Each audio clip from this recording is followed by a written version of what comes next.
করে দেখাচ্ছি মুগ ডালের খাস্তা নিমকি। 1 কাপ মুগ ডালকে কুসুম গরম পানিতে ভিজিয়ে রেখেছিলাম। ব্লেন্ডারে নিয়ে লবণ, কাঁচামরিচ, আদা রসুন বাটা আর আধা কাপ পানি দিয়ে মিহি করে ব্লেন্ড করে নিয়েছি। এর সঙ্গে দিলাম চিলি ফ্লেক্স, আজওয়াইন, সাদা তিল, সামান্য একটু হলুদ গুঁড়া। ভালো করে মিশিয়ে 1 কাপ ময়দা দিয়ে শক্ত করে একটা ডো করে নিলাম। এখানে 3 টেবিল চামচ ময়দার সঙ্গে 3 টেবিল চামচ ঘি দিয়ে ভালো করে মিশিয়ে নিলাম। ডোটাকে 2টি ভাগে ভাগ করে একটা রুটি তৈরি করে নিচ্ছি। রুটি করে নিয়ে এর মধ্যে ঘি আর ময়দার মিশ্রণ দিলাম, উপর থেকে কর্নফ্লাওয়ার দিলাম।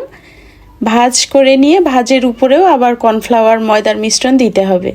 আবারও 4 কোনা রুটি বেলে একই রকমভাবে ভাঁজ দিয়ে নিয়েছি। এবার লম্বা আর পাতলা করে বেলে নিয়েছি, পছন্দ মতো কেটে নিলাম। মিডিয়াম গরম তেলে মিডিয়াম হিটে মচমচে করে ভেজে নিতে হবে। পুরো রেসিপি পেজে দেওয়া আছে।